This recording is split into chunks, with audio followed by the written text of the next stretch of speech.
We had about 7 new inches of snow during the overnight hours, 33 degrees, partly sunny.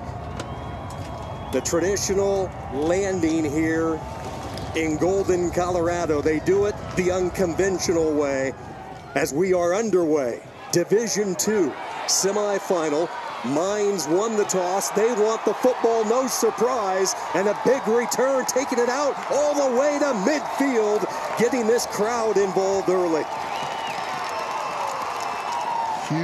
Huge return to start the game, and that's what you want to do. You want to make sure you make plays right off the bat. Braylon Tate with a return of 49 yards, and now the highest scoring offense in the land, all set up by this return from Tate. Yeah, Tate was able to find the lane and get down the field effectively, and he was tackled early enough, but still able to gain more yards. An offense coming in, averaging 50 points per game. Are you kidding me? Top in all of college football, and the main orchestrator will go to the air right away. Matoka hits Flynn Sheely down the far sideline. First down gain as the Harlan Hill winner from a year ago. That is the Heisman equivalent in Division II. He's a finalist again this year as well. Matoka does a very good job looking one way and then coming the other. Sheely was wide open on that side. You have to guard the whole field against this ball club.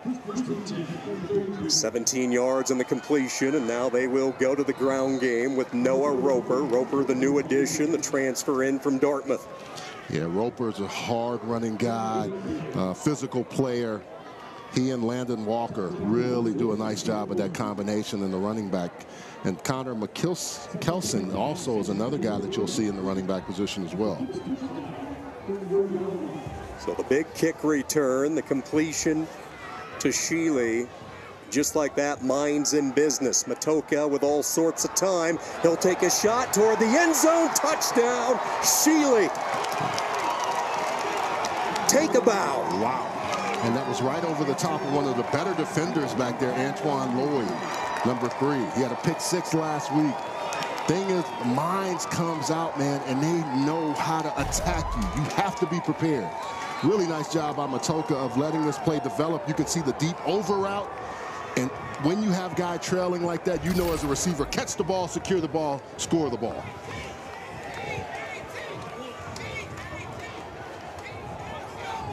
So that did not take long. Not even 90 seconds into this one. Mines goes 50 yards. Matoka with his 40th touchdown pass of the season.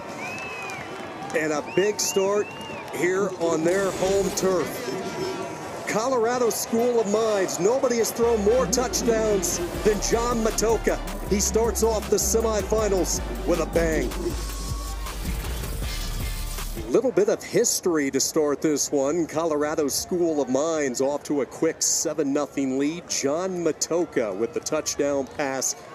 His 159th touchdown pass of his career. That now puts him into a tie all-time with Shepherd's Tyson Bagent. Bagent with his remarkable career, and remarkable, Charles, would be the word to describe John Matoka in his time here in Golden. Man, he has just played so well, and you saw the picture in the opening when you see him all throughout the game. These guys, they play hard, they study hard, but they have fun off the field. Those are things that they've taken those pictures to another level, and I think it just shows a different side of them. But when they step between these white lines, man, you better be ready to handle it. Couple of dangerous return men deep down for the Golden Bears, but they will not have an opportunity as Hunter Pearson sends it through the end zone for the touchback. So this is not what Kutztown wanted. A long way from home. They give up the quick touchdown following the explosive return, and now an old school offense gets ready to go to work, engineered by Judd Novak, the redshirt freshman. Took over the starting reins back in week 2 on the road at California, PA, and all he has done is win football games. Over 2,000 passing yards this senior. This redshirt freshman out of Manheim, Pennsylvania. They start at the 25. And he will throw the slant behind his intended target. There is a number change. Curtis Ravenel, the top receiver for Kutztown, he has changed his uniform to 16 today. Yeah, he had a little snafu. Didn't bring the number 2 with him, but he's 16 today. I watched him in warm-ups, really ready to play, and you can't have those passes behind you.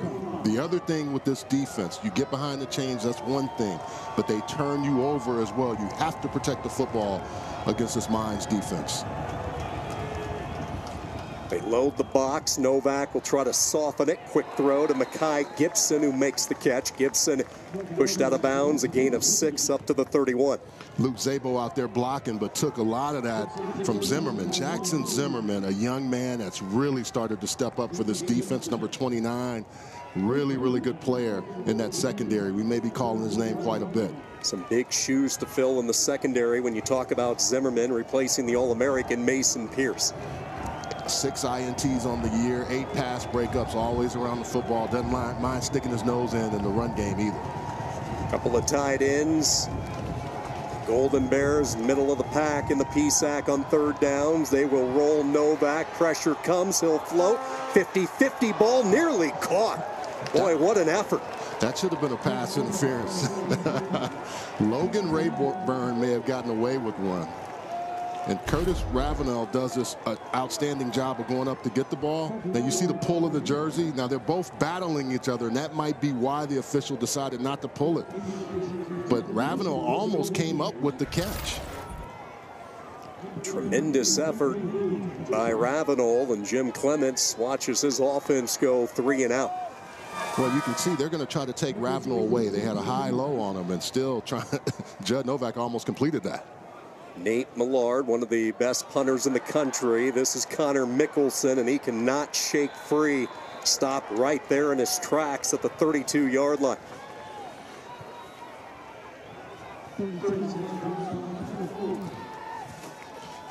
If you are Kutztown, you want to make sure you don't get too far in the hole.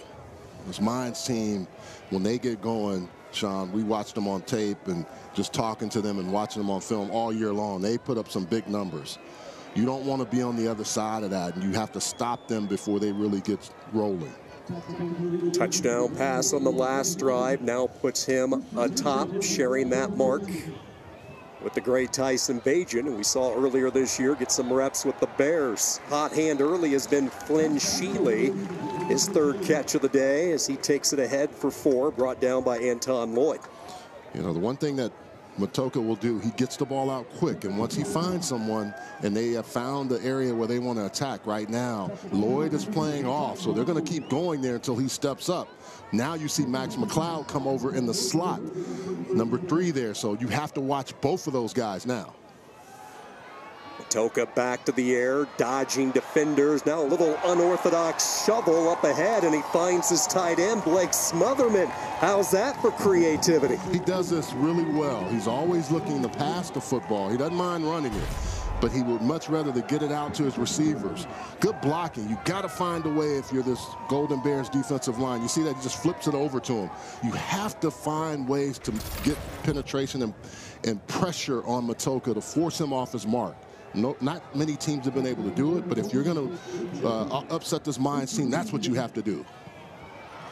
They'll try the ground game over that left side. It's tough to run on this Golden Bear defense. That is one of the strengths of this team. And when we talked to defensive coordinator Eric Fargo, they had a lot of new faces up front, a couple of veterans, but they've had a young freshman step in, and Freddie Redder to really button down the hatch. They only give up 101 rushing yards, which is right at 26 in the Division II, but then you have another team on the other side that only gives up 61. That's the Mines defense. So both stingy defenses on the ground. What do they say? Defense wins championship. All 4 remaining teams in the top 15 in scoring D.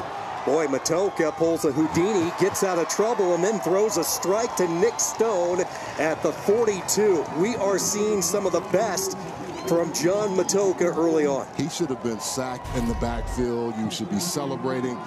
Great job by getting penetration. Earl Volz just missed him, And then Matocha finds a way. He just gets out of there. He doesn't. The thing that I like about him, he never panics. He stays calm, and then he'll just find a way and get back on schedule for him as a quarterback. That's the demeanor they talked about this week in the meetings. He's one of those guys that teammates just kind of rally around. He's so naturally gifted as a leader of this team, very easygoing and relaxed, and you see that when he's under duress. Well, when he's under duress, and also a guy that he's played with for a number of years. They came in together. You think about Levi Johnson, the big left tackle, right tackle, excuse me, who's got a lot of attention from pro scouts as well. They have their roommates in the offensive line play as well. They all want to help Matocha be successful. Boy, Matocha has hit his first 7 passes, and they are making it look easy on the offensive end. Nick Stone with his second catch, and the Golden Bears really reeling right now. Yeah, you know, talking to the coaches, especially on the offensive side, Tim Brandon just said something that was interesting. We try to get guys looks, and we try to get them opportunities, but when Matocha's rolling, he seems to find whoever the open guy is.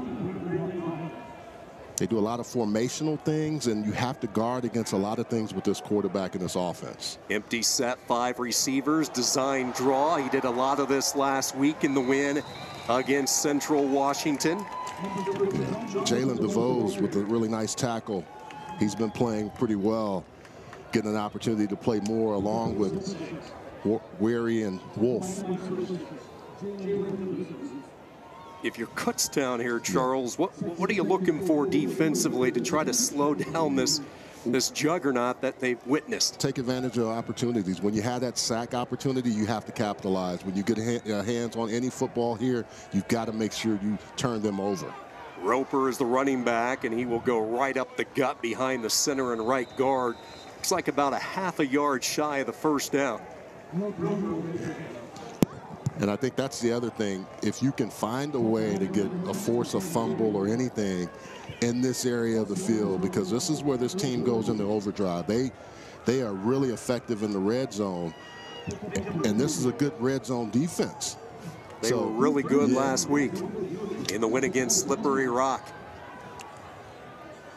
3rd and short, the jumbo package in, and it will be a first down carry for Noah Roper as he slid through a little crevice, and they are inside the red zone.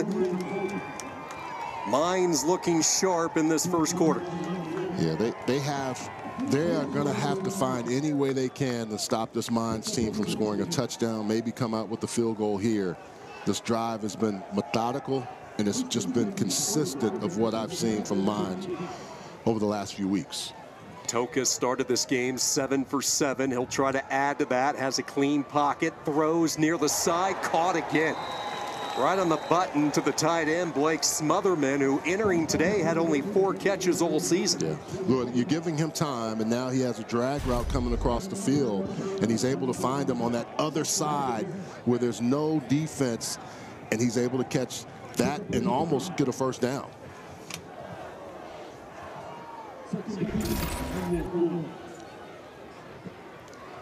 Second and a yard. They bring a blitz off the edge. They run the opposite way, and another first down carry. It's Roper again, and Mines will have it 1st and goal. They have just done a really nice job again on this drive. This offensive line, you can't say enough about them. All those guys, they've got some 6-year seniors, and they've really done a nice job leaning on this defense. They go up tempo. They go with the slant, and the first incomplete pass of the afternoon. Good job there by Lloyd as he got a hand in to break it up. Yeah, Lloyd played that very well. You know, and Sean, we talked about this before. It doesn't matter how far these guys get back. And I talked to Jim Clements about that, the head coach. He said, we are going to battle. He said, it may not always be pretty, but we're going to keep fighting. And they did that a couple of weeks ago. And anytime you see them in harm's way, they seem to get better as a team. Keep an eye on McLeod, number 3. He's at the bottom of the screen. They go the opposite way. Swing it to Roper, trying to will his way toward the front of the end zone, and he is in. Touchdown. C.J. Brown lost his lid. Roper across, and Mines comes out storming in this first quarter. Really nice play design also of getting a guy out in open space who can run and very effective catch the football in a spot where he has blockers in front of him. And then he's able to walk that in pretty easily. That was a really nice job of getting the ball out. Landon Walker with a nice block out there, and the receiver as well. A little more than 6 minutes off the game clock. 12 plays, 64 yards. Pearson with the point after. And #1 Mines. And this offense putting on a show early. Matoka with a couple of touchdown passes. The new addition this year, Noah Roper, finds 6 for the Ore Diggers. Quick start for John Matoka and Mines. 14-0 last week in the quarterfinal win against Central Washington. Matoka did not throw a touchdown pass. He had a consecutive game streak, 42 consecutive games with a touchdown pass. That came to an end. Well, he has put that in the rearview mirror. A couple of first quarter strikes, and with those 2 touchdown passes, a new Division II all-time record, 160 career touchdown throws for the senior from Magnolia, Texas. A lot of Texas kids. Remember, the Denver area, their recruiting footprint is Denver, Houston, Dallas. You know, they really get down in that area pretty well. Being a Houstonian, I know the area well, and I can understand why they would go down there and get some of that good football talent. Sincere Thomas from inside his 10. He will try to change direction, and he is tripped up. Excellent special teams and play made. Flying downfield first was Josh Krause. Yeah. The way you get games to flip, or in special teams, or you defensively, you have some field position flip or turnovers. If you're offense, you've got to find a way to run against this defense, which is very salty. 61 yards that people average against them, and then they only give up 11 points per game. So you got to find ways to keep these chains moving and turn that around. See what the Golden Bears do here. They came out throwing on their opening drive. See if they go back to the ground game, and they will, and there is nothing cooking for Darrell Davis McNeil. Yeah, and then the other thing is maybe some jet sweep and some other things to get outside, to get on the edge against these guys, because if you're going to have success, it's not up the middle. And Kyle Banshee and Zach Hester and Jack Peterson on the interior, and then you get that linebacking crew of Reeve, Healy, and Marino. They just do a nice job of running and run fits effectively.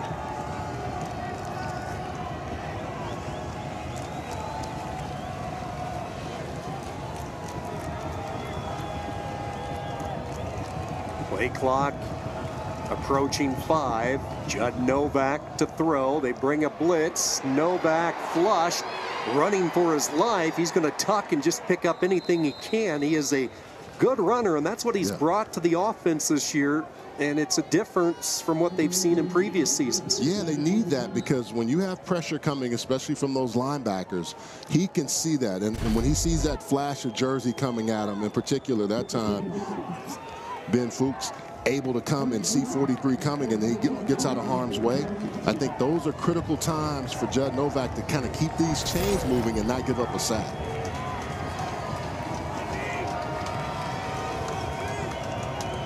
Came up empty earlier in this quarter on 3rd down. Manageable one here, 3rd and 4. They love the quarterback draw, and that's what they're going to do. And nice moves here by Novak, and that is all Judd Novak at the point of attack, able to sidestep a defender in the first down, and something positive for Kutztown. Sean, you've seen it in games like I have. If you can stack first downs, this is really critical. That offensive line does a nice job getting up to the 2nd level.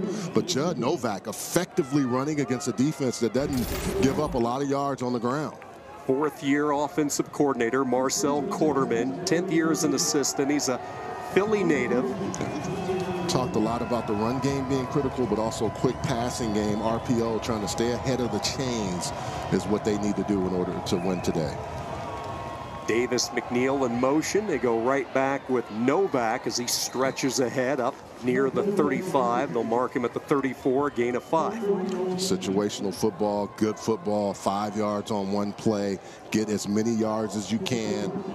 And I also think this too, and this is for anyone that plays football. You can't look at that scoreboard. You just got to say, okay, what can we do right now on this next play to make ourselves get in position so we can have a chance at the end of this ball game. And this is an offense all year that doesn't hit a lot of big explosive plays. They're going to get 4 or 5 yards a crack, and they can't change that up even though they're in the early hole that they are. Quick throw, far sideline, one-on-one coverage, and the catch is made. Oh, what a grab by Ravenel Jr., the first team all-PSAC. He almost made that other one on that other drive, but that is a hard catch. I'll tell you why. The sun is right in his eyes, but he's still able to go up and climb the ladder, and look what he does very effectively. Last minute, put your hands up and go attack the football. Now, Jackson Zimmerman almost pulls it away, but Ravenel with the strong hands, great job on that particular pass and catch. 24 yards to Ravenel, the team's top receiver, his 52nd catch of the season. Is he going to change his number? Now he made a big play. He might be stuck with 16. Yeah. Leave that number 2 behind. On the plus side for the first time. Novak, a play fake. Wanted to go deep. Nothing open, and now he'll just throw it away as Zach Hester closed in. Good defense by Mines of not letting him have any place to throw the football. This is a good drive for Kutztown. They have found some things now they're trying to exploit against Mines, and I think they're doing it effectively. The one thing is protect the football. Protect the football. I just say that because when you go against a team that's plus 21 in the turnover margin, this is where they start thinking, we're going to stop this drive by turning the ball over. Keep in mind, this drive started all the way back at the Golden Bear 14. Gibson goes in motion. They go right up the middle with it. Yeah. Davis McNeil with a first down gallop as he picks up 10 up to the 32. They're getting their rhythm now, and also when he runs effectively, he's going to run over or run through someone and get to that second and third level. Good blocking on that interior by the offensive line, but when he goes low like that, he's going to run and fall forward and get those first downs. He is a downhill runner. He got dinged up late in the game last week, but they handled him really gingerly this week in practice like a veteran. I was shocked that he was even able to practice after watching him go down, but he is so tough and physical in the run game. Closing in on back-to-back 1,000-yard campaigns. Good-looking drive here for the Golden Bears, and they go right back to that draw, straight up the middle, and Novak not going down. He was bear hugged by Kyle Bonson, and Novak just kept those legs churning. Kyle Bonson had him, and you think he's going to bring him down, and Novak just keeps the legs moving. The other thing is, when they run that play, they use Davis McNeil to be a lead blocker, and he's effective. But Bonson was like, no, I'm trying to stop you from getting all these yards. We don't give up yards here. What a good-looking drive for Judd Novak. Keep in mind, he kept the drive alive on the third down run. It's typical of how they play. When you watch them play all year after starting 0-2, this is why they've been on that winning streak. That's Sincere Thomas who goes in motion, and we have a stoppage in the game's first penalty flag. They got the snap off in time. Delay game. Sometimes when you have a lot of shift, motion, and different things like that, or personnel groupings that have to come in, you have to speed that up in a game like this or any game so you don't have those penalties that hurt you. That 5 yards, you can't lose. These are critical yards in this kind of game. It's a Mid-America Intercollegiate Athletic Association officiating crew with John Adams. Keep in mind, there is instant review here, replay, part of these Division II semifinals. Second down and 10 after the penalty. Throwing, post route, double coverage, and it's intercepted in the front of the end zone by Colin Romero. Novak would love to have that decision back. Yeah, this is what I was saying. You cannot afford any turnovers, and that was a bad interception by Novak. I think he wants that back because he thought he had his receiver going across the middle.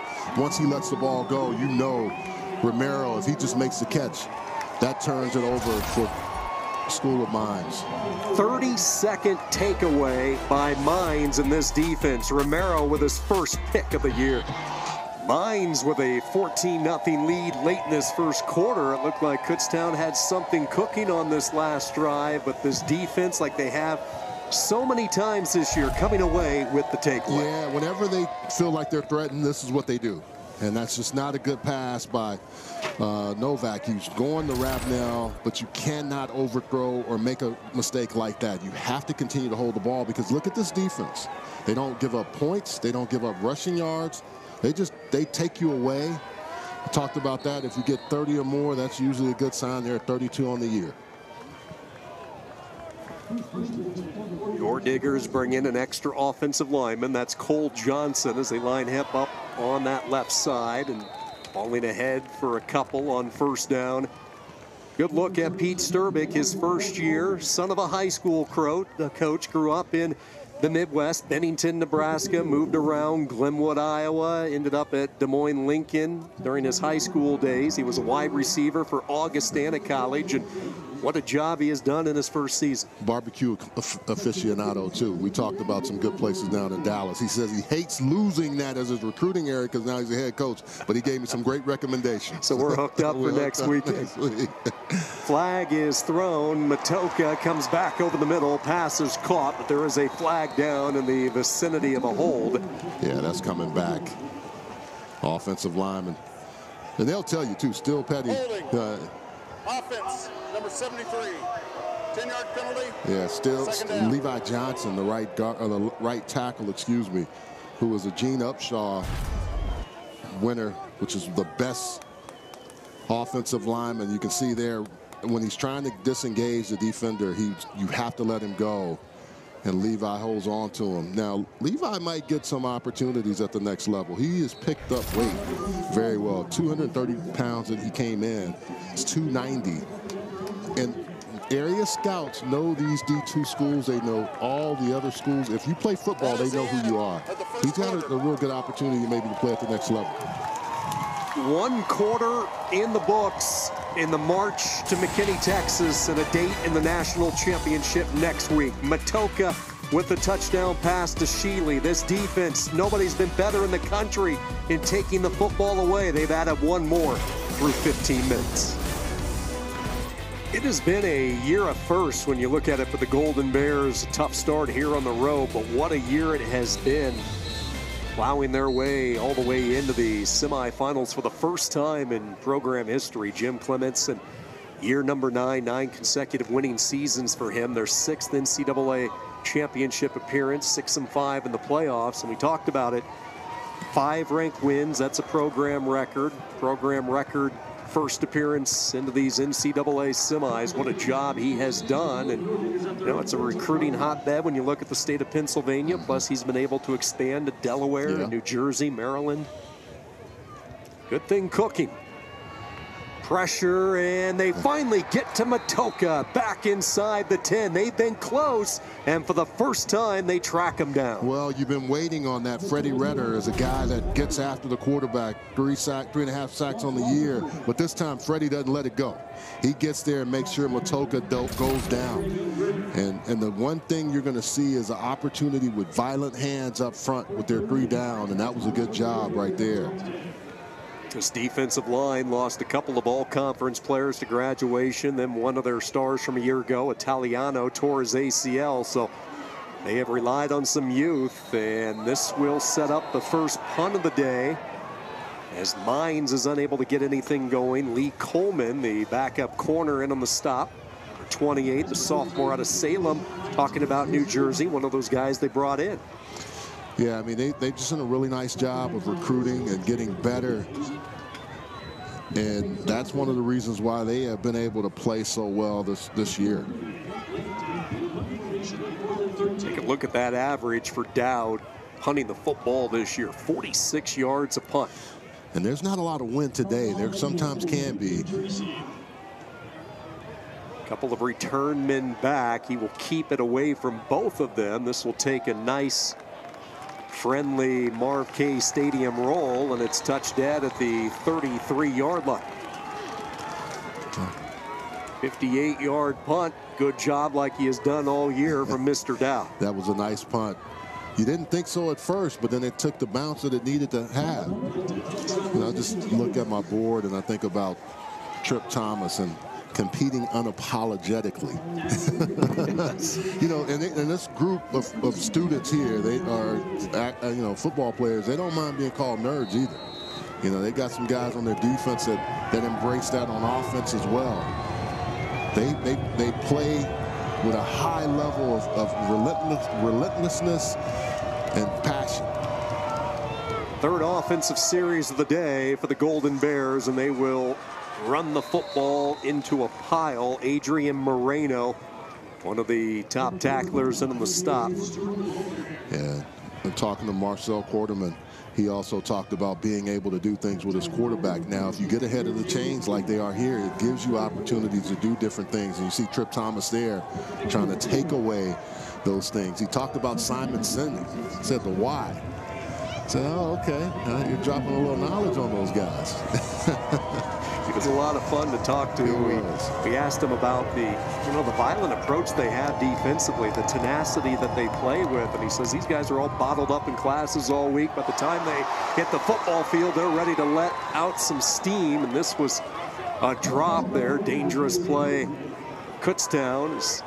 Mines ended up on top of it. That was Jaden Healy, but it was a forward pass, so just goes as an incompletion. Yeah, Makai Gibson had an opportunity, couldn't come away with it.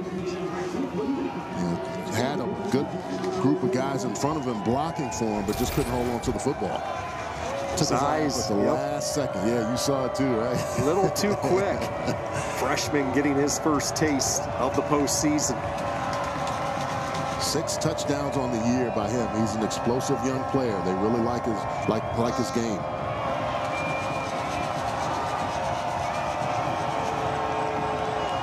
Here comes the blitz. Novak in trouble, and he's dropped back at the 15. Nolan Reed. Mr. Sack himself. Nobody has more sacks among active players than Reed. 42.5 now in his career. Man, he was able to just get on the outside by Adam Conklin. Conklin couldn't get to him. He is so quick off the edge. That gives him 42.5 on the season, on his career, and 10 on the year for him.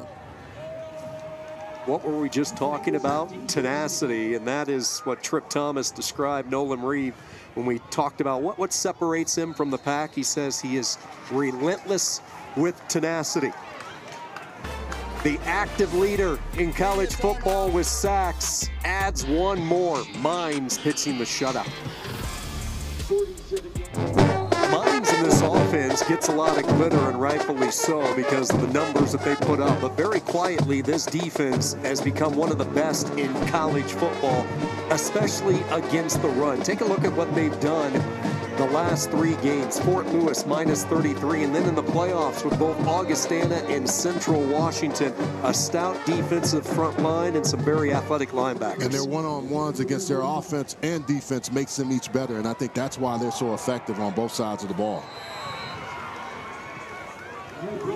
Noah Roper gets 3, brought down by Cam Wolf. First time we've talked about the senior from Reading, Pennsylvania. Both he and Tyler Weary, 2 veteran linebackers. Weary, a graduate student pursuing his MBA. 83 tackles this year, one of the vocal leaders of this defense. Both swag and shoe guys also. You got shoe game out the wazoo. Empty set, they move the pocket. Matoka throws a strike, near side. Billy Pospisil, his first catch in a few games. They haven't looked his way. The second year, coming back from a serious injury a year ago, transferred in from Washington State. Yeah, they have so many different weapons that sometimes guys can get forgotten. But Pospisil has had a really nice season, just hasn't had as many opportunities. Only only played 4 games last year. Had his initial season here in Golden cut short because of injuries. Matocha gets rid of it just as he was hit. He finds Flynn Sheely. Sheely, who has a touchdown catch in this one, takes it on to the Bears side to the 46, brought down by Kyrie Butler. Sheely has been the guy that he's been looking for consistently. And Matocha, again, when you think you have him, you've got to ensure that you cover the receivers, because he is going to find every opportunity to get out of harm's way and get the ball to one of his weapons. And they bring in that extra lineman along with the big tight end, Preston Rose. There's a lot of strength to that side of the field. Arm strength there from Matocha as he whipped it out. Little receiver screen. This will be very close to a first down. They're going to say move the sticks. Wolf the tackle. Catch made by McLeod. There's been a lot of games played together by some of these 5th and 6th year seniors also. That's been the key. After last year not winning the championship, they wanted another run at it.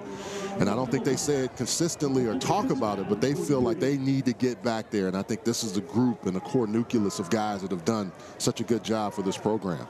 Yeah, that was a hunger that certainly drove them this offseason. They bring Wary off the edge on a blitz. Great job by Roper picking him up. Throw underneath on the drag route is caught but smothered immediately. Jalen DeVos again. Zach Hoffman, there's a flag on the play. I know maybe someone injured player now. That's DeVos who was in on that last tackle. He is slow to get up, so here comes the medical staff to attend to the senior from Lansdale, Pennsylvania. Mines run some tempo. Yeah, he's up. He was shaken up just a little bit. We'll take a quick break. Back with more from Golden after these words.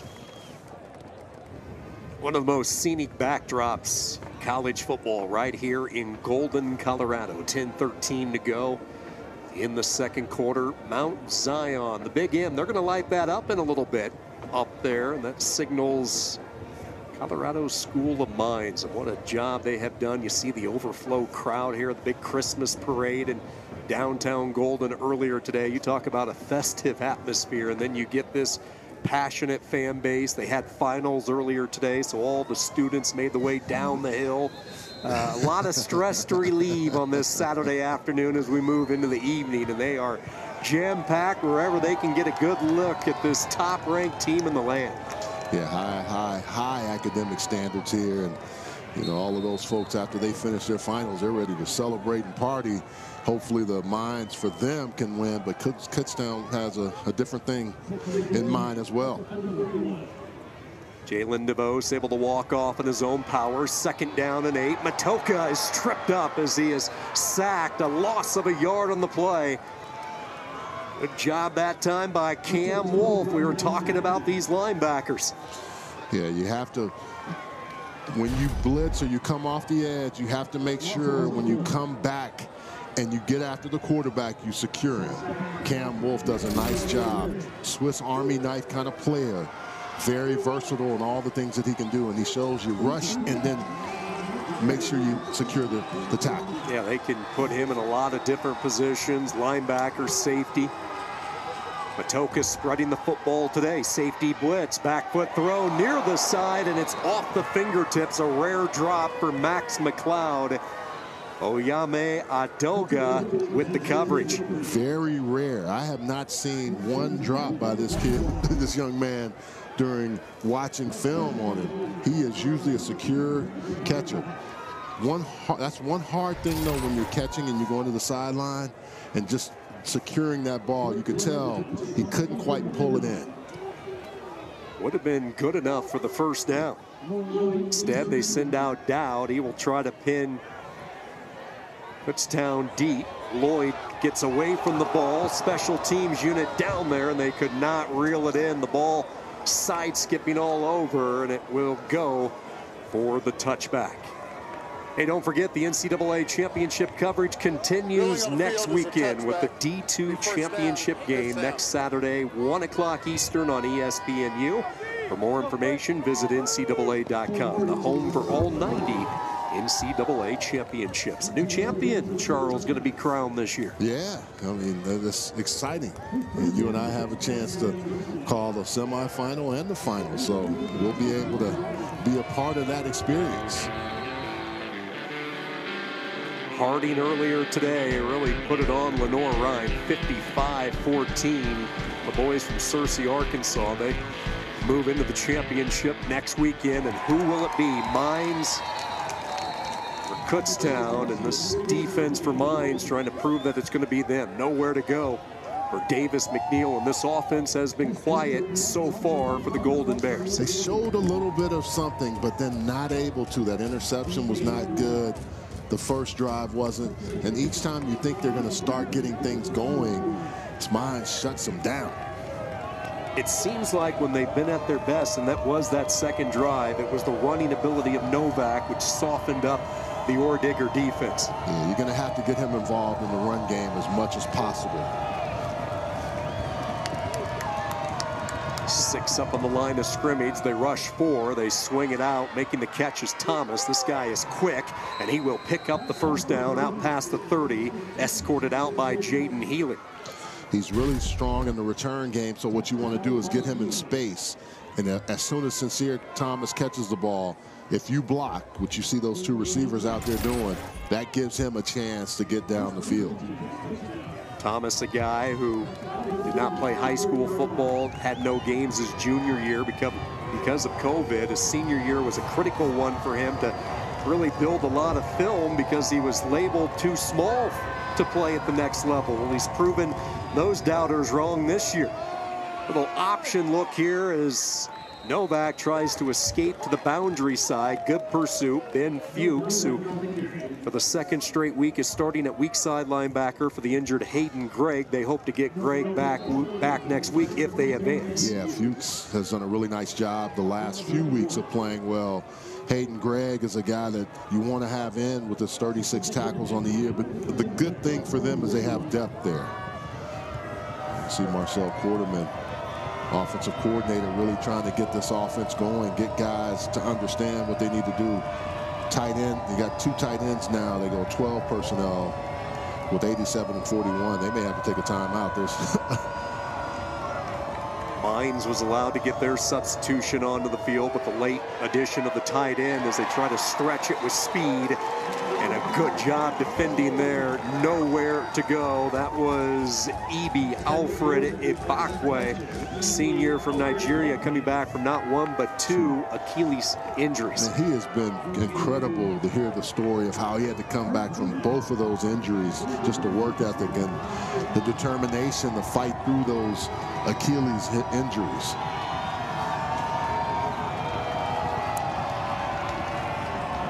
But again, you're in 3rd and long. How do you dial up something to keep the drive alive?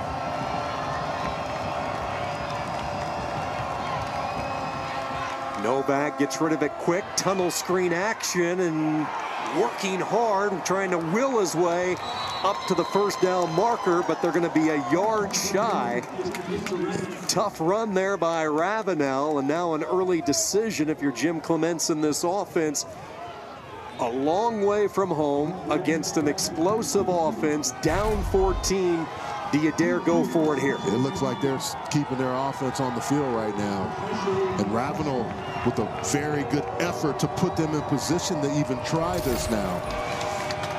You're going to go big personnel, jumbo,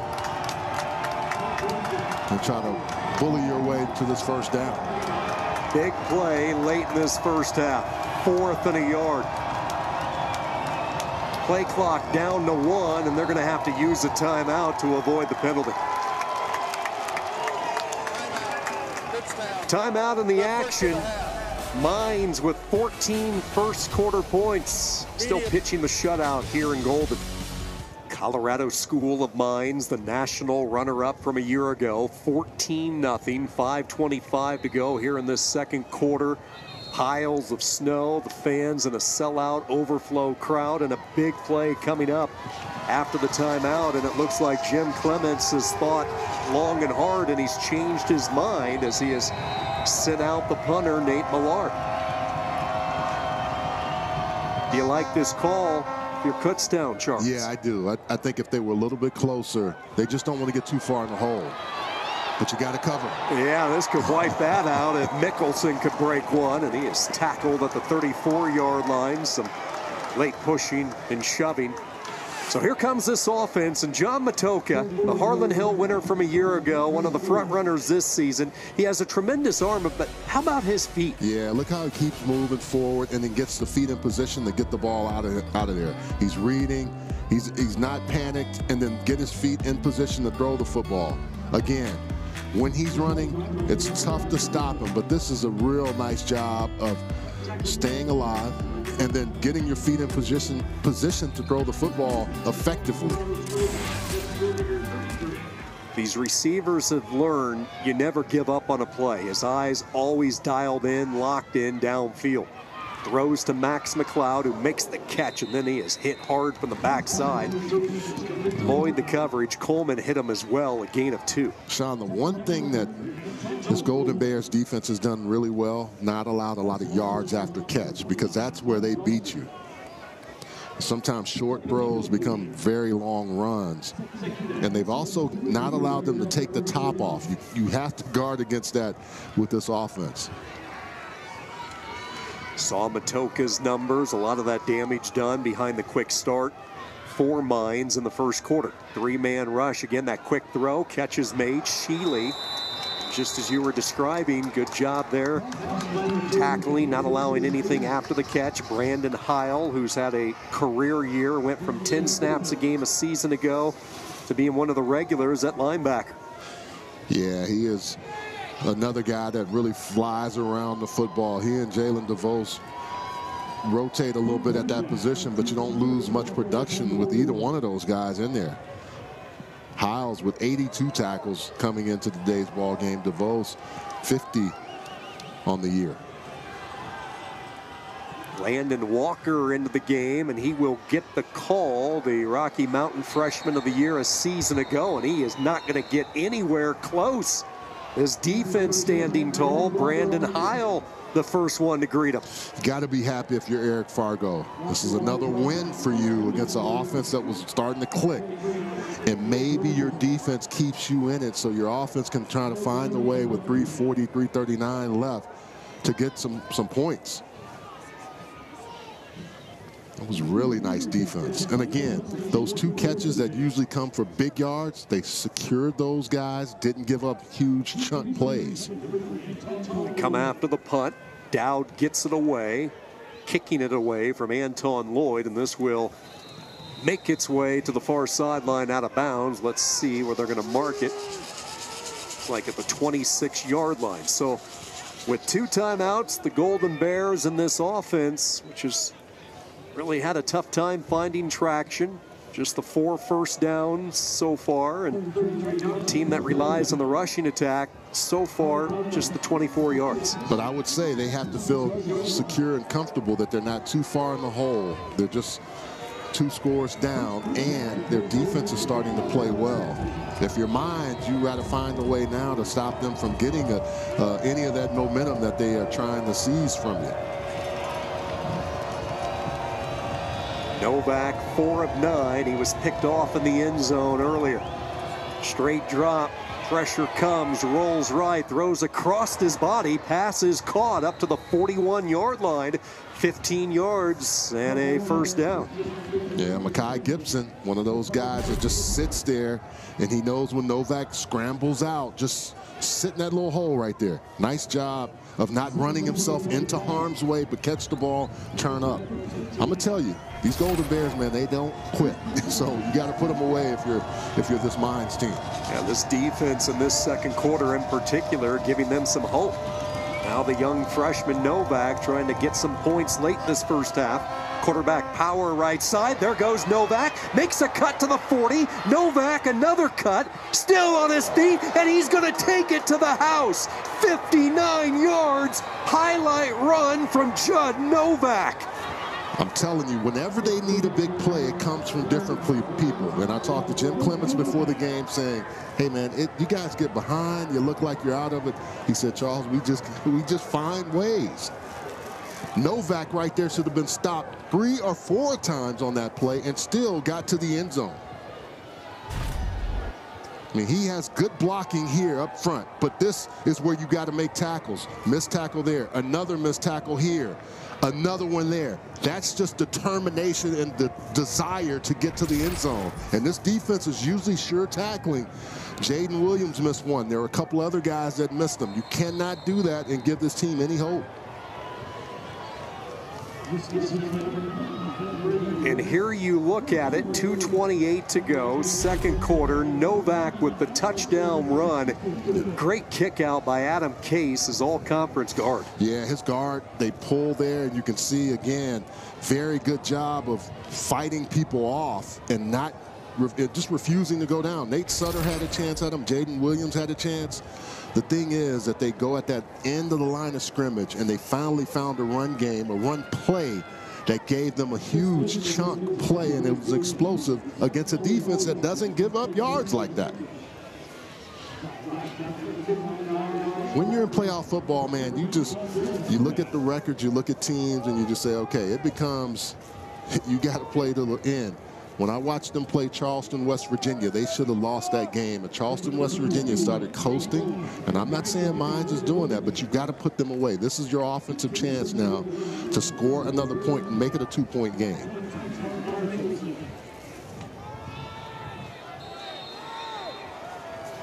Sixth rushing touchdown this year for Novak. 2-score game, making it 2-point, but 2-score. You knew what I meant. We knew it.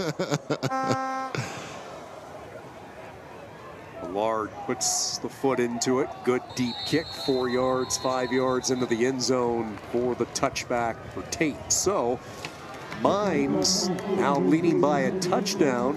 All 3 timeouts. Obviously, time not a factor with this high-powered offense, but you talk about resilience, and that has been the word for the Golden Bears. They could have folded. It was a rough first quarter. The game started with a long kick return, 2 quick offensive touchdowns for the Ore Diggers, but there is no quit, as you talked about, from the boys from Pennsylvania. Well, I mean, the more I watch film, I look at what is it that you do and how do you perform when the chips are against you, and this team doesn't quit.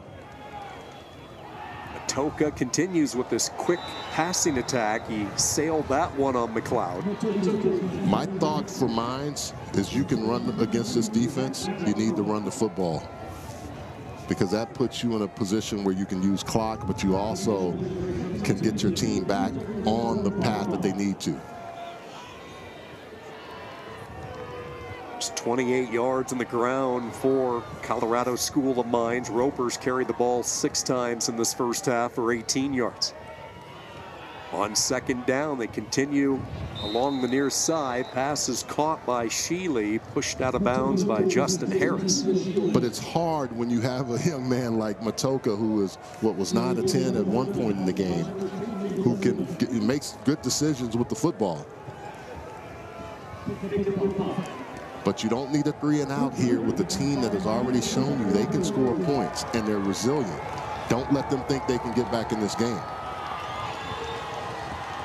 5 wide, empty set, third down. 4-man rush picked up. Matoka will throw on the run, planted along the Mines sideline, and making the catch is Nick Stone.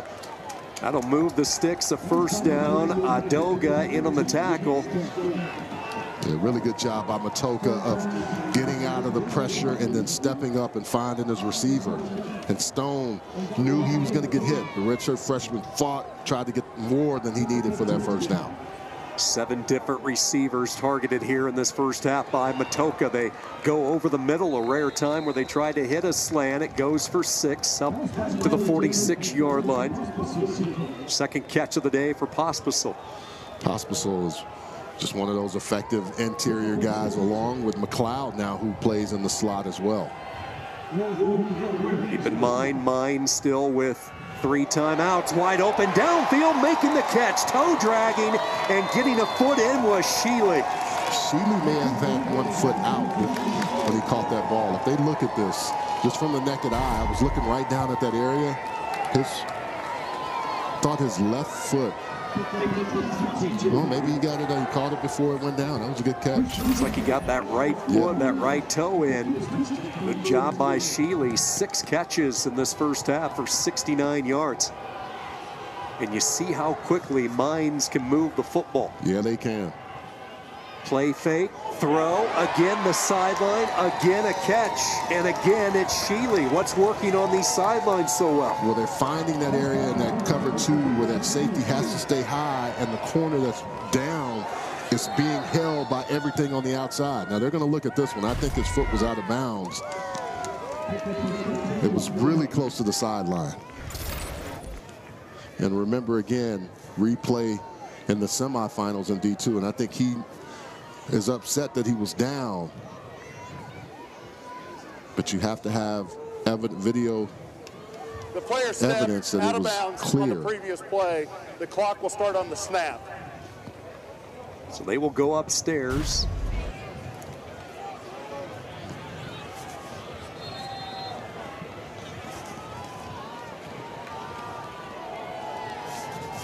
Mines lined up, ready to go. So the catch stands, Sheely.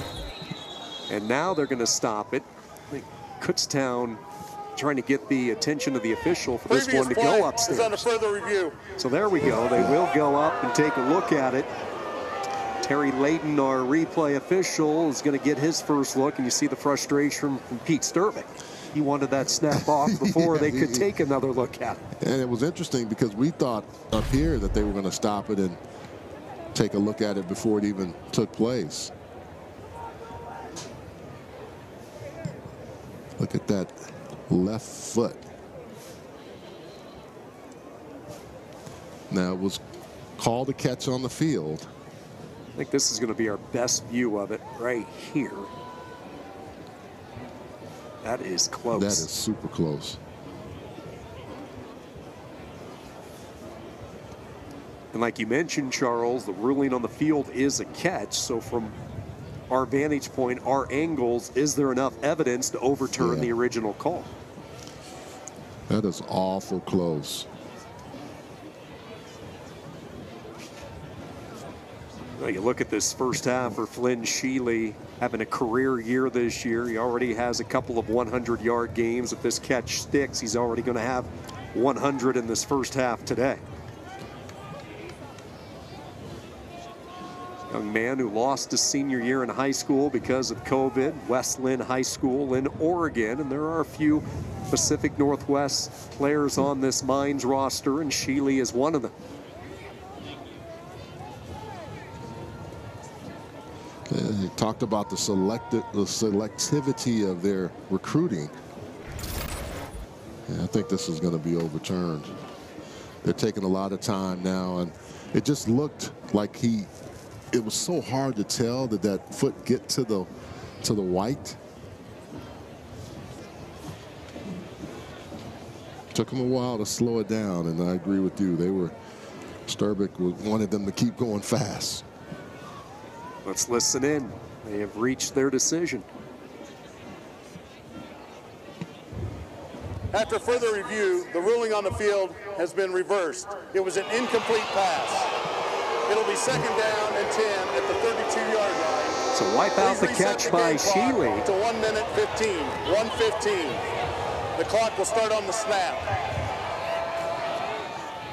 This gives the Golden Bear defense, I think, some time to regroup as well. That stoppage. Well, they have found a hole in that secondary, especially with cover 2, and were able to attack that on multiple plays with Sheely.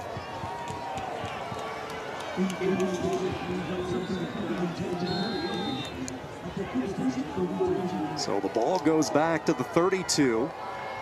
2-by-2 formation. That's now McLeod breaking it as he goes in motion left or right. 2nd down and 10. They run a stun up front. Little dump off. Pass is caught. The running back Roper tripped up just as it looked like he was hoping to kick it to another gear. A yard shy of the 1st down. Wolf the stop. Mines quickly lined up. They still have all 3 of their timeouts. 3rd and less than a yard. Matoka will keep it, faked an option pitch, and he will move it into the red zone in a first down. Great ball skills there also, because he fooled everybody on the defense and able to get out wide and be contained. Four Diggers lined up, ready to go. Matoka looking for his third touchdown of the day, and he has it. Front of the end zone, Shealy has number 2. Shealy just going to work against Antoine Lloyd. And very nice throw by Matoka, where only Shealy can come up with it. He gets that ball out so quick. It makes it tough for a defender. But he puts it on him on that almost that back shoulder, and Lloyd has no time to turn around. Great job on that drive by Matoka and Shealy.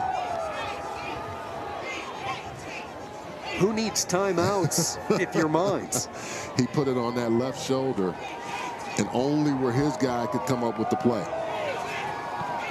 75-yard drive. Dowd with the point after. Let's go back to the touchdown. Well, look where he puts this. This is in the best possible position, and Lloyd has no time to turn around on it. The ball gets out quick. This is slow motion, folks, and look how quick the ball gets to him. Now, Matoka isn't a tall guy, but he is able to throw effectively to points, and you can see why he is so good. And that's Antoine Lloyd, who has 3 pick-6 in his career, a fumble recovery in his career, is a very, very good player. Had a great interception last week to turn the game around. He couldn't even get his head around on that. Yeah, these are 2 experienced corners when you look at Lloyd and Harris, and Matoka in this first half, 22 of 26. He orchestrates a real impressive 2-minute offense. 75 yards, to not use any of their timeouts, and that is a big drive in this football game, because keep in mind the Golden Bears are going to get the football first to start the second half. That's where you hope, if you were Golden Bears, that you didn't give these guys opportunities like this.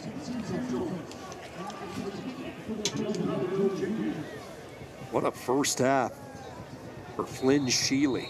8 catches for 103 yards, a couple of touchdowns as well. They have so many weapons. Last week it was the running game that propelled them in the second half against Central Washington, and now in this first half, Shealy the main target for Matoka, back to their more traditional air attack. Well, and you're not in a quick strike team, Kutztown, but you better find a way to get some offense here. Don't turn the football over. Don't give them a chance to have a pick-6, but find a way to get at least a field goal so you can make this a 21-10 game. They have a strong leg in their kicker, Nate Millard, and with this thin air, these kickers and punters, Kutztown were excited for the opportunity to come out here and see what they can do in the air of Golden, Colorado. Got here Thursday and had a chance to practice here and walk up, and had some time here as well. They will hand the ball off with the 2 timeouts. Surging ahead for maybe 2 is Davis McNeil. Reeve the tackle, and the Bears are going to let this clock wind down. 2nd down and 8. Novak, a quick throw, far side, minimal gain, and a late flag, and it looked like some late contact by Mines. So this will change things a little bit. 15 yards tacked on, lack of discipline, which is uncharacteristic for him.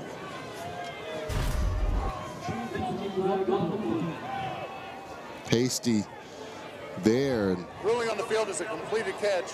After the play, personal foul. Unnecessary by Jackson Zimmerman. You don't have to throw him down 25, there. 29. That was Romero as well, the safety coming over. So 15 yards after Hasty had made the catch, and it looked like Kutztown was content to head to the locker room. I don't know if they still have the what we would call the explosiveness to get this, but you now give them at least an opportunity to think they do.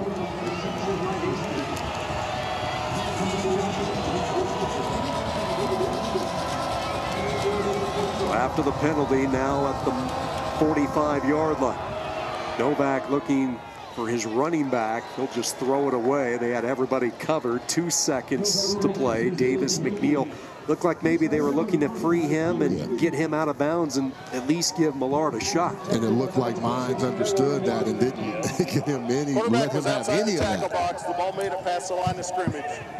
Second down. 2 seconds now. Mines has done a nice job of getting as far back as they can. Only bringing 2 or 3 rushers. Final play of the first half, barring a defensive penalty. Novak trying to find a lane to step and throw. Hit as he threw it, and it won't make it down there as it falls incomplete. Healy hit him just as he let her fly, and that's how the first half will end. An entertaining half of football here from Golden today.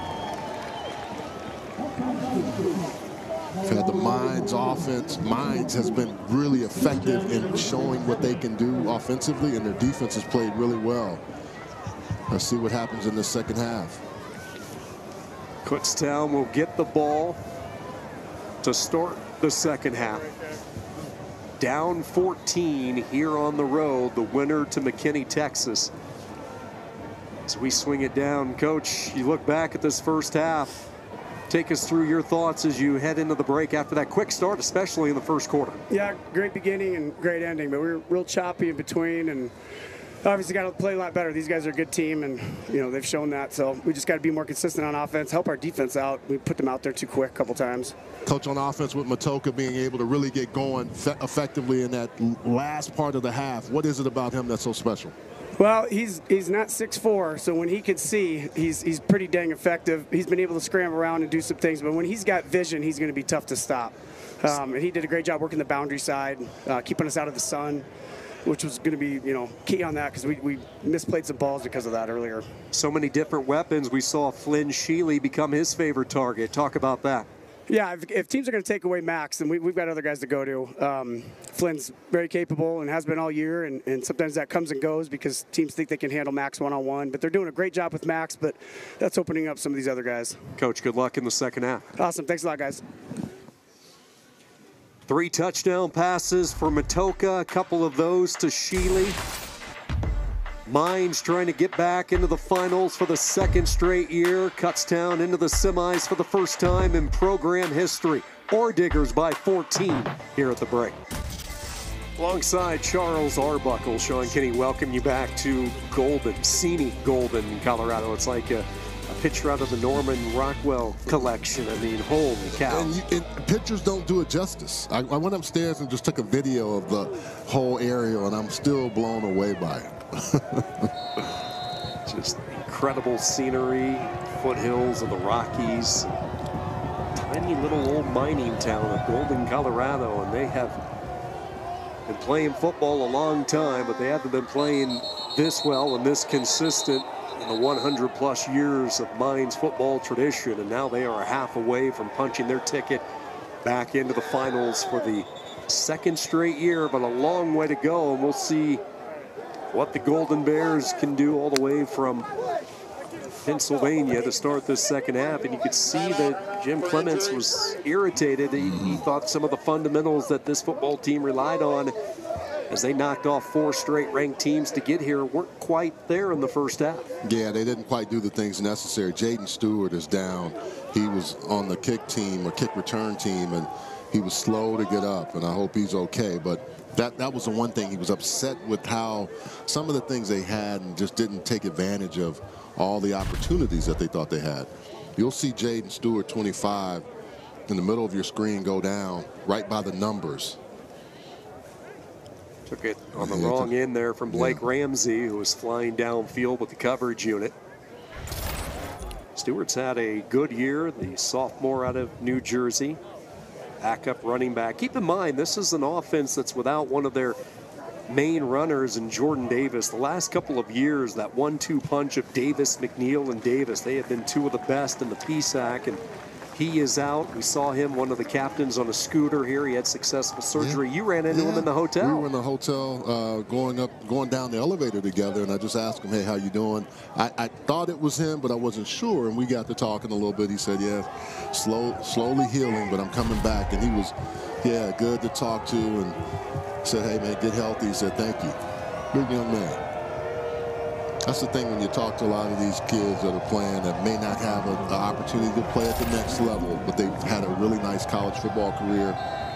That's the most exciting thing for me for those Division II, Division III players, guys that get a chance to still play football and get great educations. First touch of the day on the first play of this second half, Trevor Amorum. He's a sophomore out of North Lehigh. Good gain on first down of 5 yards. And don't get it twisted. They can still play good football. That was a good catch. Get outside and make some things happen. And I think this is what you need to have when you're coming out of half. Generally, the adjustments that you make are really critical. That first drive, what can we do and get some points out of that first drive is really critical. Novak in the first half, 6 of 11 throwing the football for 65 yards. He also rushed for 65, including the long touchdown run, and he'll go to work here following his lead blocker. And in this case, it was Davis McKinley trying to pave a little lane. 56 was also out there, Adam Case, with a real nice block again. But he has the personal protector, and then he has another protector, and he has two guys that can help him get in open space. It's a numbers game when you have quarterback run. Really nice job, and I think they'll dial more of those up for Judd Novak in the second half. The Novak family, big part of Kutztown history. His older brother Jake was part of some playoff football teams in the past. He had a sister Olivia who played soccer for the Golden Bears. Swings it out. Far sideline, pass is hauled in by Mekhi Gibson, who immediately turned it upfield to the 46. Nolan Reeves shoved him out of bounds. Yeah, and the great Andre Reed, who I got to see a couple times a year when I played with Indy, and he was with the Bills. Awesome, really spectacular receiver for that Buffalo Bills offense that got to the Super Bowl 4 times, couldn't quite win it, but they had some dominant players, and he was one of them. Yeah, their stadium back home named after the great wideout, longtime NFL standout. Second down and short, design draw, then run, then throw. He had all three options right there for Mr. Novak. And he ran right into Nolan Reed. Mekhi Gibson did. The young guy tried to make a move, and Nolan Reeves just said, no, I'm a beeline on you, I'm going to catch you, and I'm going to stop you. Puts him in third and short. Back-to-back plays made by Gibson, and both times he's run into Nolan Reeves. Who is a very, very good player in his own right. These are the situations where it's nice to have a big downhill runner like Darrell Davis McNeil. They give it to him, but he could not get any momentum built. Penetration right from the get-go by Mines. Too many guys to count, but that interior defensive line was so solid at not letting them get any yards. That was a really nice play by Mines defense. Look at all those guys on the inside, just not letting anything happen. The first hand that gets back there is Peyton Rose, number 98, and then the rest of the guys show up as well. The Rose brothers, we talked to defensive coordinator Trip Thomas about them. Peyton on the defensive side, Preston on the offensive side. Two hard-nosed brothers, identical twins. Fair catch signaled for by Mickelson. And some late pushing and shoving away from the action. Both of these teams know what's at stake and gets a little chippy. 39-yard punt. Mines will open up their first drive of the second half inside their 20-yard line. And it was a typical John Matocha first half of action. The more you watch him, the more you are impressed with what he has been able to accomplish throughout his career. And this was a first half where Pete Sturbick did not run the football a lot. They relied on that short passing game, and they put the offense in the keys with Matocha. They really understand if he has the ball in his hands and he can see the field, this is what he can do. They go right back to it. Hoffman coming back to the ball, makes the catch, tackled at the 21-yard line by C.J. Brown. And it feels like they want to attack on the outside, and then they'll come in a little bit with some slants and some different things on the interior. But they found those edges that they're using and have been able to be effective today against Kutztown.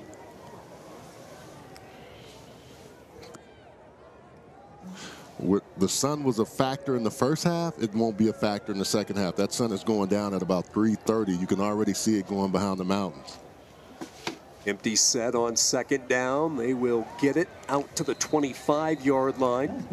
Making the catch out of the backfield is Noah Roper. Roper had a touchdown catch in the first half. They have stayed in their quick game, really getting the ball out quickly. And I wouldn't be shocked if they start going to the ground game a little bit as well.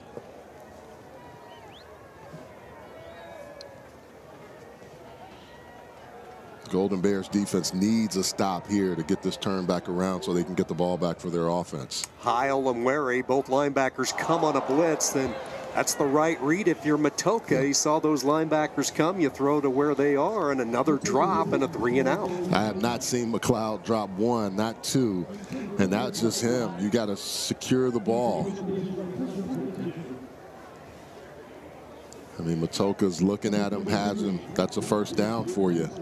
And it also gives this team a chance now, the Golden Bears, to get their offense back on the field.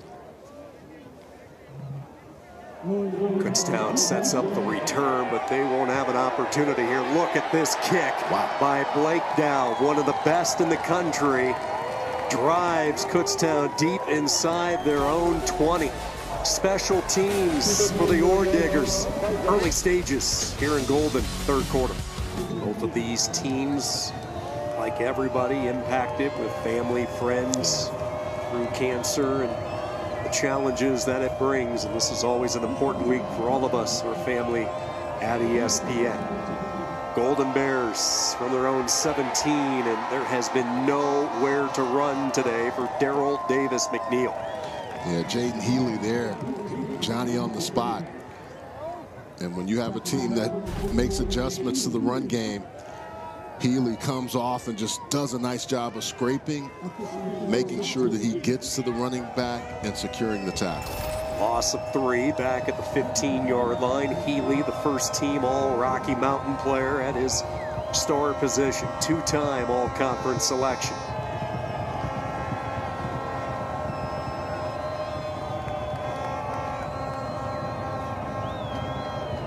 Five-man front. They bring 4. Novak delivers a strike to the far side. Ravenel with the catch. Setting up a 3rd and 6 for the Golden Bears. Early stages of this third quarter. They've had some success getting it to Ravenel and also Makai Gibson. But when you lose yardage on first down and then now you have a nice gain on second, you have opportunities, and this is one of the things I keep talking about, stacking those first downs until you can make a play and get into the end zone. Gibson goes in motion, 2 receivers right, 2 left. They keep a spy in, Novak dodging, and he is sacked, brought down by Jack Peterson back inside the 10. Jack Peterson better go over and thank Nolan Reeve for that sack, because Nolan Reeve was also there first. Watch 46 with the great rush and then right into the arms of Jack Peterson. The violent hands that Reeve has and the ability to come off the edge so quickly, man, it is hard for anybody to stop him, and Adam Conklin had no chance to block him. Peterson, one of the team captains, his 3rd sack of the year, raised in Fort Collins. Hunting from the end zone and just getting the kick away is Millard. Line drive, bouncing kick, and this one takes an angle out of bounds. 46 yards on the punt. Both defenses looking strong in the snow here in Golden. The NCAA championship coverage continues next weekend with the Division II championship game next Saturday, 1 o'clock Eastern on ESPNU. For more information, visit NCAA.com, the home for all 90 NCAA championships. So some of the scenery here surrounding Golden, Colorado, elevated at 5,700 feet above sea level. Highest elevated location to host a D2 semi. Kutztown coming from 400 feet back home in Pennsylvania above sea level. And this defense, though, they have come to fight nowhere on first down. They are giving this team a chance a long way from home. Yeah, they've done a really nice job, especially in that second quarter and in the second half of, you know, an offense that's so explosive that they score 50 or more every game. They're giving themselves a chance. Their offense just can't seem to get anything going. Brayton Pullman, the junior, in on that last play. 2nd down and 10, split backs. They bring a blitz, picked up, getting rid of it, making the catch out of the backfield, and falling ahead for good yardage is Connor Mickelson, who they primarily use in the return game. Yeah, Connor Mickelson, he doesn't get a lot of touches in the run game, but really nice job there of catching the ball and getting close to that 1st down. Just the 6th catch of the year for Mickelson, the sophomore from Geneva, Illinois. Big jumbo package comes in. The extra guard, extra tackle, the tight end, Rose, all lined up to that left side. Wildcat with Landon Walker, and he will surge ahead for the 1st down. Walker, the freshman of the year a season ago as a hybrid. They used him as a running back, tight end, fullback. He can do it all. And they really like him in this particular position when you have guys like Caleb Marlatt and Levi Johnson, and you see Still Petty on the inside being able to push that. He can easily get that 1st down. Walker stays in the game as a running back. You know, you look at this story for Mines, and they're starting to get national attention. Last year into the finals for the 1st time in program history, and then what they've done this year in a state that has had a lot of news this year in college football. Pause that thought. Matoka double clutching, now comes near side, back to the ball. It is Shealy with the catch and a 1st down to the 37-yard line. But you look at what Prime was able to do early in the year in Boulder. Norvell at Colorado State. Air Force was unbeaten for a good chunk. Well, the best story of Colorado here in December come from tiny old Golden. Well, and they also have done a nice job of attaching themselves with Air Force, so if some players don't end up going or students don't go to Air Force, they're able to get here. They understand how to work together with the schools in this state, but also getting really top talent outside of the state. McLeod dropped, a loss of a yard. Drew Hinser just blowing up that play. First he shredded a blocker, and then he shredded Max McLeod. Yeah, they've really done a nice job of not allowing McLeod or Shealy on those short throws to break big tackles, because when you watch them, that's what they normally do. Now, Shealy on that last play did a nice job of running down the field and coming back to the quarterback and allowing Matoka to find him for an open 1st down. Inside 6 minutes to go, 3rd quarter. Nothing's changed since half. They'll take a shot. Shealy juggles and catches at the 13. 26 yards. Glenn Shealy having himself a day. Yeah, Shealy is saying, hey, Max McLeod, I know you taught me pretty well, but I'm going to show you I'm learning from one of the better ones. This is a nice job. A throw to a bigger receiver. Go up and get it. And Shealy does a nice job of using his body and his hands. Look at him attack the ball and come down and hold on to it. Yeah, Hinser was in a position to make the play. Matoka is going to keep it, and he gets barreled into as he dove up to the 6-yard line. Good hit there by DeVos. Yeah, but you talked about the attention that they're getting. Wall Street Journal did an article last week or a few weeks ago. They're really starting to get a lot of publicity for what they are able to do from a football standpoint. And the one thing they all talked about is being able to be in a position to get back to McKinney again this year. Both running backs in the game. They have Walker lined up as an H-back left. Roper, the tailback. Matoka to throw or run. He's going to try to dive in, and he finds his way for 6. We said it earlier. John Matoka's ability to pull that at the right time, his ball skills. Look at the defense, and he pulls it, and no one knows he's there. Now, he's the guy that you have to secure against, but he's so good. Watch. Right there, and then he's able to take off. There's no containment for him, and he sees it and knows it and is able to get in for 6. 5th straight game now for John Matoka that he has rushed for a touchdown. He's accounted for all 4 Mine scores today. 8 plays, 60 yards. Matoka with 3 touchdown passes. He says, let's do it with the feet. Into the snow pile, a touchdown for Colorado's School of Mines. A real uphill climb right now for the Golden Bears. Down 21, 4:25 to go in this 3rd quarter as John Matoka with the 7-yard rushing touchdown, capping off a long drive for the Ore Diggers. 8 plays, 60 yards. Matoka with the rushing touchdown. We talked about it. That's now 5 straight games he has found the end zone with his legs.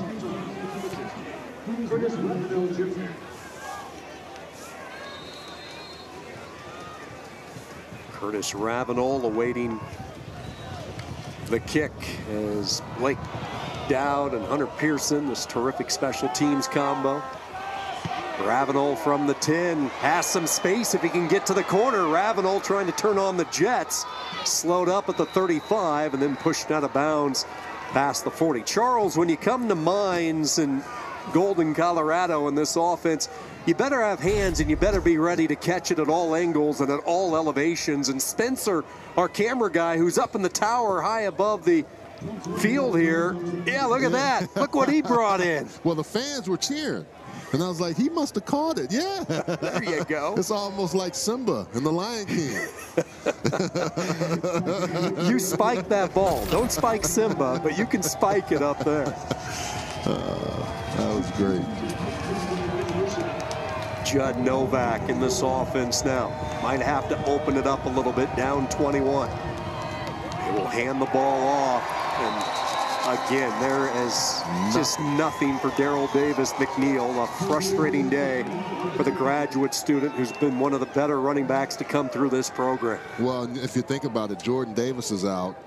Jaden Stewart, another backup, was taken up earlier. I don't know if he's back. So Darrell Davis McNeil and now Stephen Burkhardt have to be the 2 runners besides Judd Novak. It has become a theme with this defense for Mines. Don't plan on running against them. They put Gibson in motion. Watch out, Novak dumps it, and a collision there. Davis McNeil, the hard-nosed back, and he laid the punishment that time, and an Ore Digger slow to get up. Jackson Zimmerman was the one that came up. That was 29. Timeout for injury on the defense. And Darrell Davis McNeil, you know, when you watch guys that are violent runners, downhill runners, he gets those shoulders down, and you're going to see it here. He knows the run is coming. He's going to lower his head.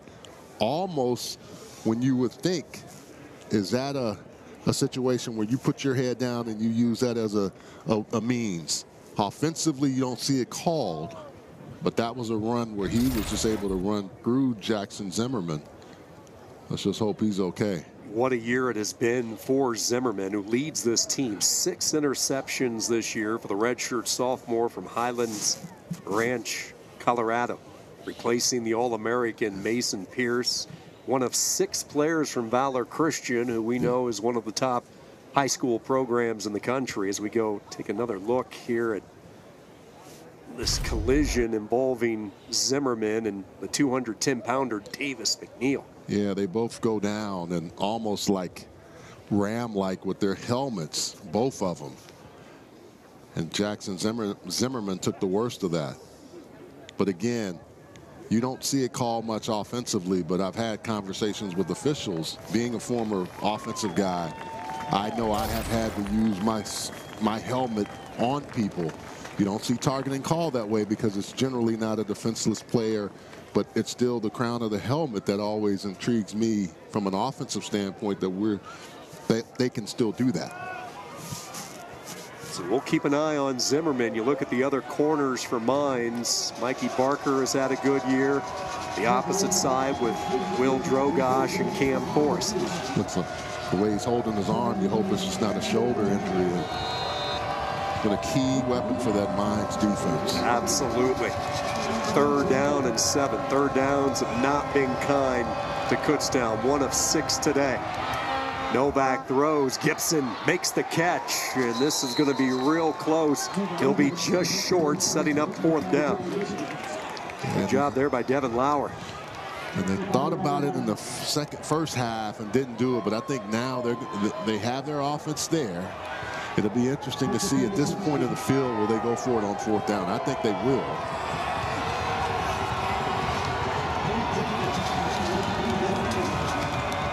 sellout crowd an opportunity to make some noise.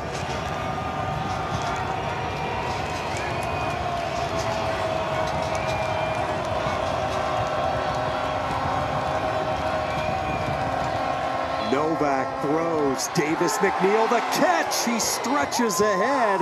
Oh, it looked like he was dead to right off initial contact, but he stretched that football at the last second, and he moves the chains. What an individual effort from Darrell Davis McNeil. Man, he barely got that. And the defense was on him so quick.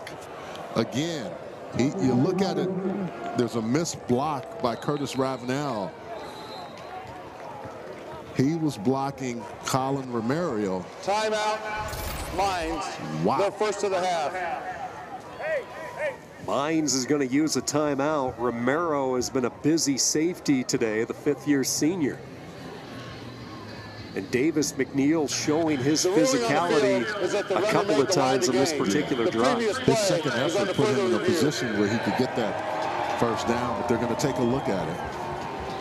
And Mines is smart here to call the timeout because it allowed the official to think or give them a chance to look from an up-top position as to whether this is a first down or not. Line that gets the 49. He does a good job of keeping his knees from going down, but did he go down like right there? You see how he puts his hand down? Watch him put his hand down and then use that effectively.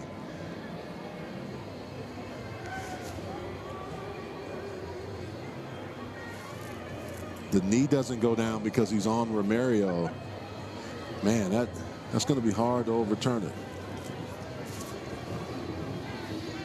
Just from that angle.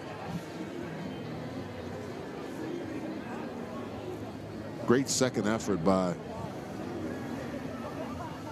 Davis McNeil.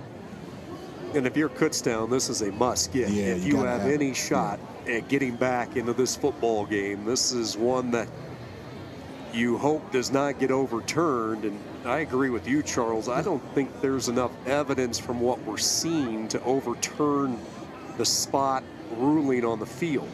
Well, he was able to stay on the body of Romero and just reach out before going down. Now the elbow does go down there. Man, that is so close. Davis McNeil graduated last spring, sports management, pursuing his master's in public administration. 1,000-yard rusher a year ago, so close this season, closing in on 3,000 career rushing yards, and what a career it has been.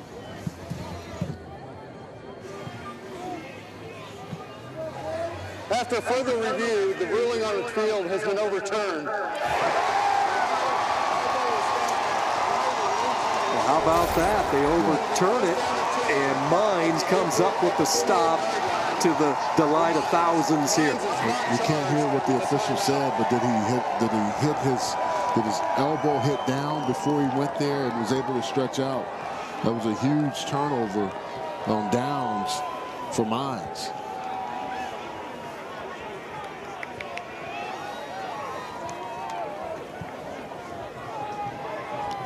And that type of day for this offense, normally a really reliable ground game.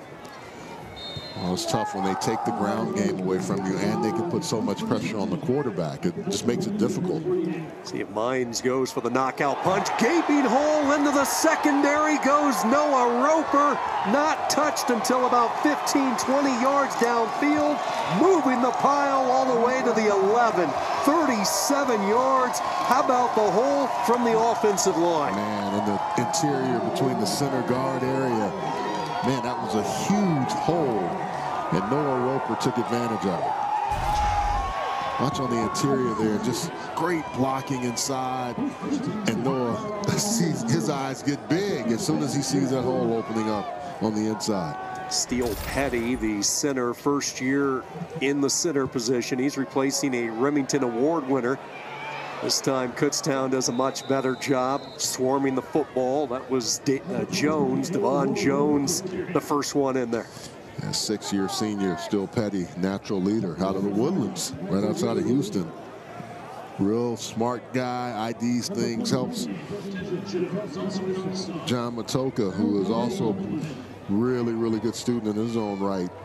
These two guys work very well together from that center quarterback combination. This is an offensive line when you look at the 5 linemen in there with over 2 decades of combined experience. They have played a lot of football. Matoka with time throws just shy of the goal line, and a big-time hit put by C.J. Brown. That jarred the ball free. Roper unable to reel it in. Really nice job by C.J. Brown. Been banged up some this year, but when he's been healthy, he's done this. Noah Roper going across the field thinks he has a catch, and then C.J. Brown sizes him up, does a nice job of form tackling and knocking that ball out. It's the only thing for this Golden Bears defense is not being able to turn the ball over and stop them from scoring, which this one here you can't have. They move the pocket. Matoka patient. Now he runs out of time, and he is sacked by Cam Wolf. Loss of 7 back to the 18. Great job by Cam Wolf. Jumps up and stops him, and then comes down and still is able to tackle him. No stop and no quitting. He and Weary and this rest of this defense. This defense has played as well as you can expect against this tough offense. Mines will let the third quarter clock run out. Cam Wolf, C.J. Brown, this Golden Bear defense trying to put a last-second stop together. But the fans here delighted through 3 quarters. All Mines as we march to the 4th. Mines leading Kutztown 28-7 as a 4th down coming up for the Ore Diggers. This is a program that embraces the term nerd, and this is where nerds win. That's the athletic department's motto, and you see on the back of their helmets, they list their majors: electrical engineering, computer science, just to let the opponents know who they're dealing with each and every week. I love it. I love it. 4th and 16, they can still pick up a first down. Matoka with a wobbler, knuckleballer, and it falls incomplete, shy of Max McLeod. Now, why go for it on 4th down? Well, a developing situation as you start thinking maybe toward next week. Hunter Pearson, the starting kicker, came up lame earlier in this game.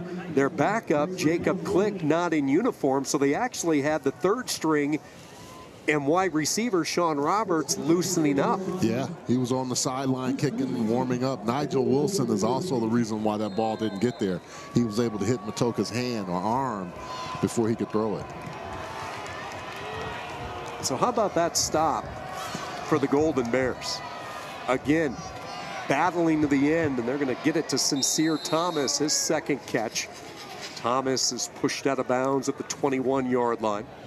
Well, when you looked at them against 2 weeks ago against Charleston, they were in a position where they shouldn't have been in the game. And then late, they started making a run. This is another nice catch by Ravenel. But they've got to do this earlier. You're so much further behind than they were in that game. There's not much offensively for Judd Novak.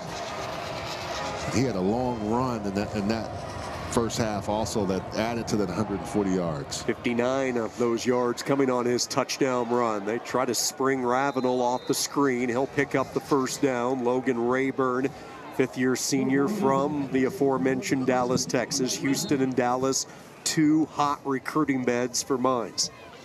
Denver is their start, and then they use that as a real key area for them to get their kids.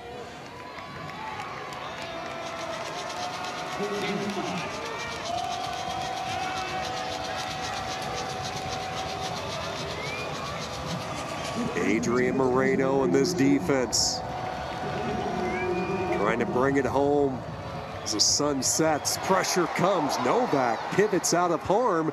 Now throws, directing traffic, and right near the sticks, Ravenel makes the catch. I'll tell you what, he kind of had some John Matoka in him right there. Well, Evan Alexander should have had him down. He couldn't get to him. And Novak did a nice job of spinning out Watch it. You see 31 beating the running back on the edge of the tight end, and he gets around, and Novak's calling. I think Novak, that was kind of cool. He said go deep, but he knew he had him right there on the edge. Yeah, it looked like he wanted Ravenel to take off again. But I think it was also to set up the defense to make he was going deep and then just finding him right there. These coaches raved about Judd Novak when he's not playing football. He's a confident young leader, is finding some room with Steven Burkhart. He plows on to the plus side right at midfield. Burkhart and Sincere Thomas had big returns against Charleston. That's a key run. You got to figure Burkhart will see a lot more of him in this fourth quarter. Another injury for Mines. This time it's Evan Alexander who's down on the turf, slow to get up. So we saw Zimmerman get hurt earlier in the game, and now it is Alexander. Injury timeout. Mines with the lead. When Mines head coach Brandon Moore left for San Diego this offseason, everybody around this campus knew that Pete Sturbick was going to be the guy. He had been the offensive coordinator for 4 years. Sturbick taking the head position, and interestingly enough, for this program, that's now 3 coaches in 3 years. Greg Brandon retired back in 21. Brandon Moore did a great job last year. He goes to the West Coast, and now it's Sturbick running the show. Novak hop skips into a hole off the right side for 8 yards. And you know, it's interesting when you look at this program for Mines from 1929 to 99, they only had 10 winning seasons, and a lot of the credit for the turnaround goes to Bob Stitt. Yeah, he was able to get this program really on track, and all of the, you know, when you talk about the program and the tradition, it starts with Bob Stitt, and now you can see these guys all putting their own spin on it. But still, you got to give credit to where it started. And what was Stitt famous for? His offensive innovation. Yeah. Fly, and jet sweep, and just doing so many different things he was able to do in the game of football. Novak running. Now at the last second finds Husser, the big tight end. The more you watch Judd Novak, you see why these coaches are excited about the future. And when you see why his players like playing with him and understanding how he stays alive. And Husser right there, that was a really nice one. The offensive production with Sturbick, 19, 21, and 22. Keep in mind, no season in 2020 because of COVID, and they just keep getting better and better. And even with the high volume of numbers in previous years, this is the best they've shown offensively. It doesn't hurt having Matoka either. It does not. A lot of good sleep if you're the OC with Matoka as quarterback. Could be some good sleep with Novak as well in the future as this young man continues to grow before our eyes. Yeah, he's not fearful, and I think that's what you're going to get out of him. He's going to keep fighting and battling. We'll be getting back to Matoka and Sturbick. Your system is one thing, but your players make your system, and I like the fact that you can have an identity of what you want to do, and both of these programs understand that. You got to allow your big players to make those plays when it comes time. Second down and short, 2nd and 3. Bunch formation up the middle. It is Burkhart, and he is swallowed up a yard shy of the first down. It almost feels like this defense knows when they have a team that is trying to encroach on their turf, they just get much, much more tougher. Burkhart, the redshirt freshman, he was given a medical redshirt last year due to injuries, a 3-sport athlete, almost played college basketball, but decided to go with football, and he's had a couple of good ones to learn behind with Davis, McNeil, and Davis.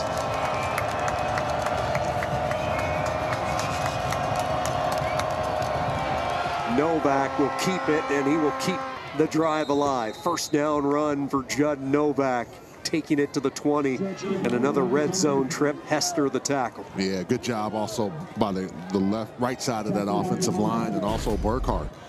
See, they come off the ball well and get to the second level. Really nice job by Gino Campagna. He was able to start The tackle posted. He was able to knock the defender off, and they could all climb to that second level. They love their two tight ends on those short yardage situations with Lovengup and Campagna. Burkhardt, the running back, they try to swing it out to him, and that was a forward pass, incomplete. Jaden Healy was with him. And Novak wants that ball back because he just didn't give Burkhardt a chance to even make a play on that. Second down.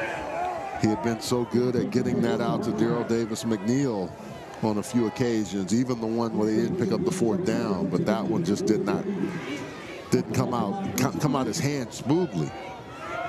Let's give you a quick injury update. Jackson Zimmerman back out there, the corner for Mines. Evan Alexander being attended to on the bench as we speak. Second down and 10. Novak running into some trouble, spins out of an arm tackle, now throws, ball batted up in the air, incomplete. And that's Jackson Zimmerman knocking the ball in the air.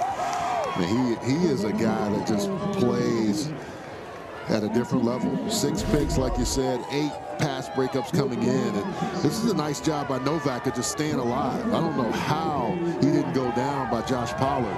But again, Jackson Zimmerman with that length. Look at that long arm and gets it out there at the last second to knock it up in the air. Trying to allow one of his defenders to come and pick that off. Shook off the big bear claw of Josh Pollard. Moreno had a chance at him as well. Third down and 10. Obviously 4 down territory here. Low throw. Diving catch is made. Zabo with his first catch. Didn't give him really a chance to catch and do much after that. And you know they got to go for it on 4th down at this point.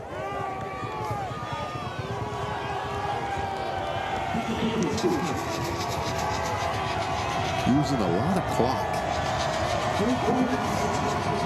Marcel Quarterman trying to find that right play. These fans having a blast on what's turned out to be a real chilly late afternoon. There's to be any mile-high magic for Kutztown. They need a score here, looking for Ravenel, some contact, and here comes the flag.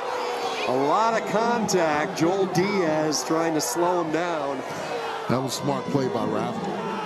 Ravenel's tried to slow down and make him run through him. That's what Diaz is saying.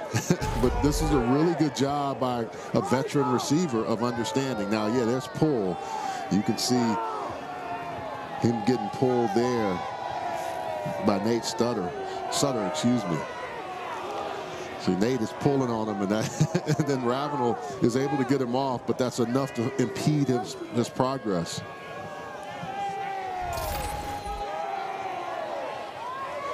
Pass interference. Defense, number 26. And the fans don't like it, but you could see it. They want to say the ball was thrown over his head, but it was thrown over his head because he was being pulled.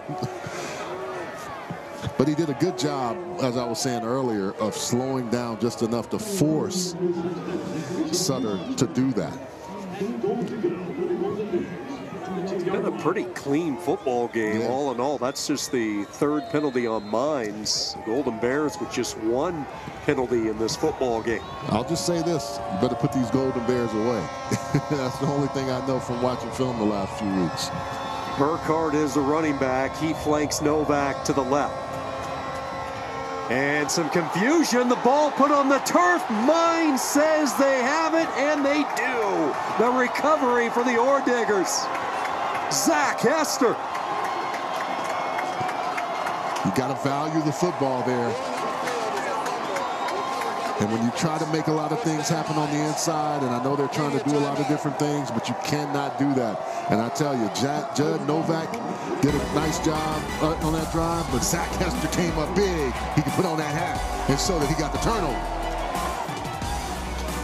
A couple of turnovers for the Golden Bears near the end zone have cost them some scoring opportunities. The fumble recovery just a few moments ago, and now the Mines offense back to work, led by this offensive line. Levi Johnson, the winner of the Gene Upshaw Award given to the best senior lineman in Division II. Historical moment for Mines. He's the first ore digger to win the award, the third time there's been a nominee. Big anchor on that right side.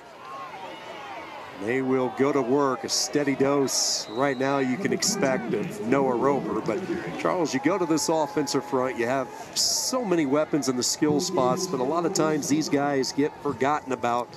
But boy, they have built a relationship with their quarterback. They really have. I mean, you think about Levi Johnson being his roommate and then all the other guys. We talked about, hey, you know, he has to take care of them, right?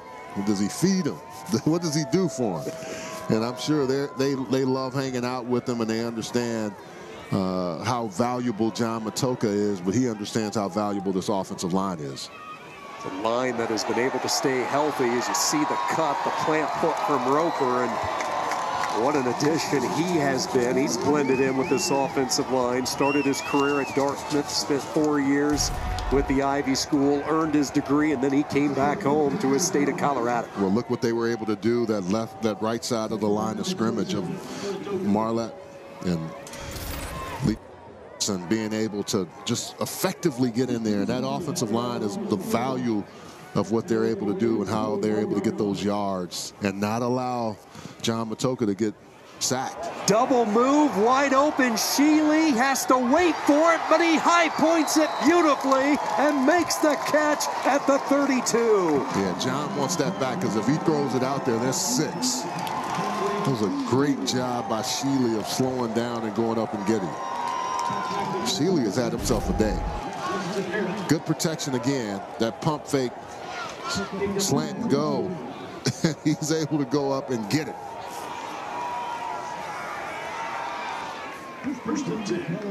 42 yards to Flynn Sheely, who is having a career day. Coming into this semifinal, a couple of 100-yard efforts.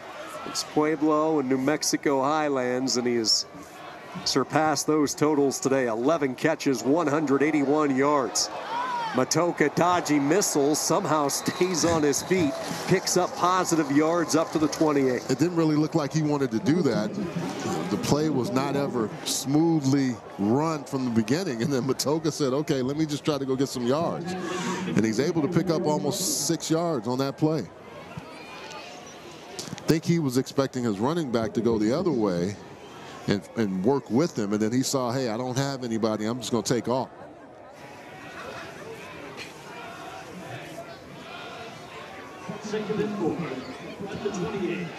This drive started back at the Mines 5. Hoffman in motion, low snap, dug out. Matocha gets it to the aforementioned Zach Hoffman, who tries to weave his way up near the first down. Pushed out by Drew Henser, the redshirt junior. First-year starter, coming off his best game of the season last week in the quarterfinal win. Yeah, you know, it's just been interesting. You know, when you look at this Kutztown team, what they were able to do in this run, it looks like this game, if it goes the way it's going now, will be the end for them. But, man, I tell you, they battled every single week that you watched them on tape. Third down and short. This will be Walker. Stiff arms a defender, gets to the corner, a race to the pylon. He's in. Touchdown, Walker. And it all comes off of that blocking up front and allowing Landon Walker to just easily work his way into the end zone. I mean, really nice blocking. Doesn't even need the block of Noah Roper. Got in for 6. 95-yard drive, and now the third-string kicker gets into the score column. Sean Roberts boots the point after through. There's going to be quite a party in the town of Golden, Colorado tonight. Some airplane tickets heading to Texas to be purchased in the next 12 hours. 35-7 Colorado School of Mines out in front of Kutztown. First time these two teams have ever met, and it comes here in the national semifinals. And A lot of different offensive stars today. The band plays on, and 24-hour stretch where we saw the band has hard hats on. They do. I just noticed that. Yeah, I just noticed that. Is that in honor of the Ore Digger? I would have said I'm guessing. So. Take a look at this combination. We started this broadcast with dynamic duos, and it was Matocha and McLeod. Well, Matocha today has found a new favorite target in Flynn Sheely, and they just can beat you in so many different ways. Look at the afternoon for Sheely. Yeah, and I don't think it's new, but it's just more, we're starting to see more of them. 54 catches coming into today's game, 774 yards, 8 touchdowns, but he added 2 more. And look at the amount of yards, 16.5 yards per catch. He's been outstanding today. And a lot of those catches for Sheely have been contested. I agree. Going up and high pointing it and having to fight for the football.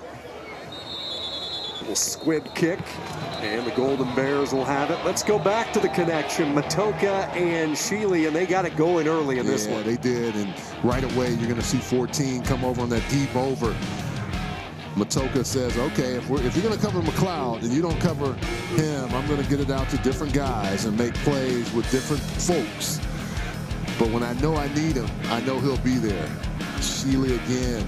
Antoine Lloyd right there, but couldn't cover that one. It's been one of those days for those two. The combination has been well advertised with McLeod. Now you got another one to add to the mix in Sheely.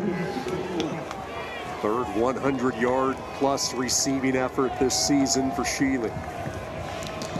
This defense has been all that's advertised as well. They've had a few scares from Novak, but man, they have just been salty. They want to set up the screen, and a low throw. He just couldn't get anything behind it. I think that was Pollard who was pressuring him. Yeah, well, the pressure didn't let him get really comfortable just to give a nice, easy screen pass. He has not been in a situation where it's been comfortable all day. I think the Mines defense likes it like that.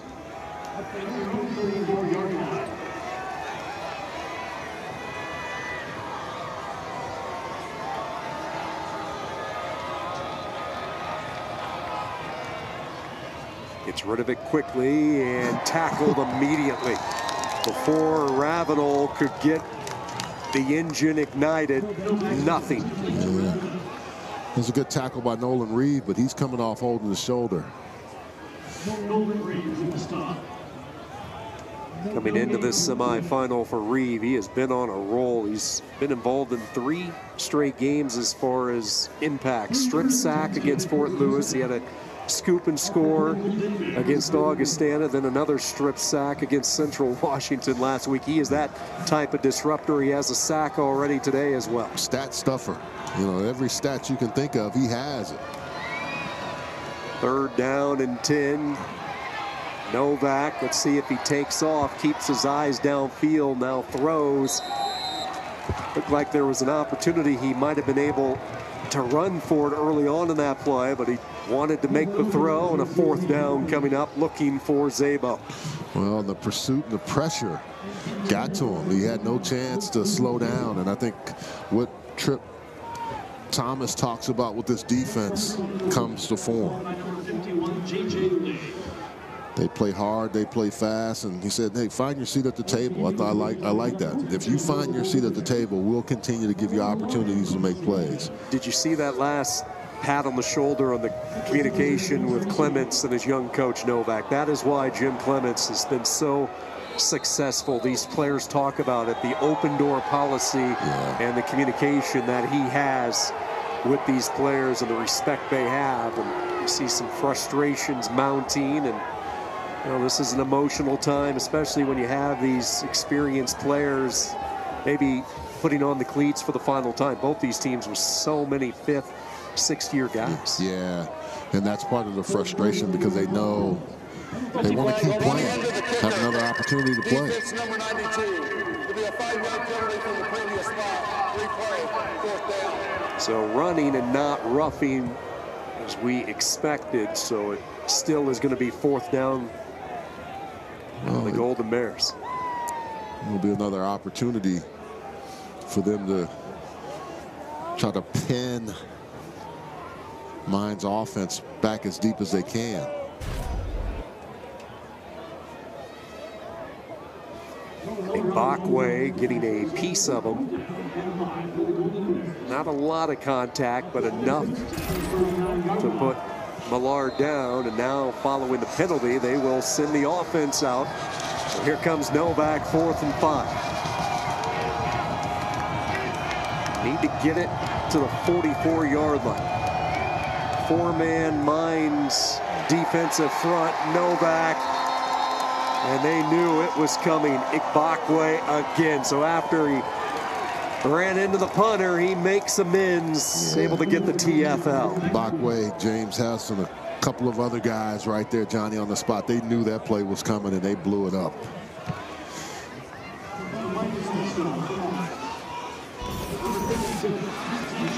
McKinney, Texas next week on ESPNU, a 1 o'clock kickoff. Harding earlier today, 55-14.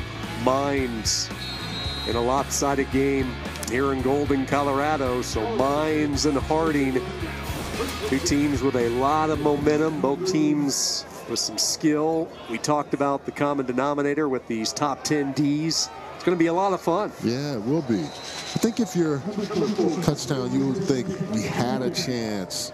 And there were a couple of opportunities where we hurt ourselves to at least try to score. That one that we saw in this quarter, late when you turn the ball over, and then also the interception. You know, you start thinking, what if, from the Golden Bears perspective. But if you're Mines, you got to be happy with how your team has played defensively and how they played offensively. Braylon Tate has checked in as the running back. He's to the right of Matoka. Tate with the carry, spinning his way. Showed some patience there. The hole wasn't opened up initially, but he waited. Good job of the young redshirt freshman from McDonough, Georgia, Legacy High School. Scout Team Player of the Year a season ago for Mines.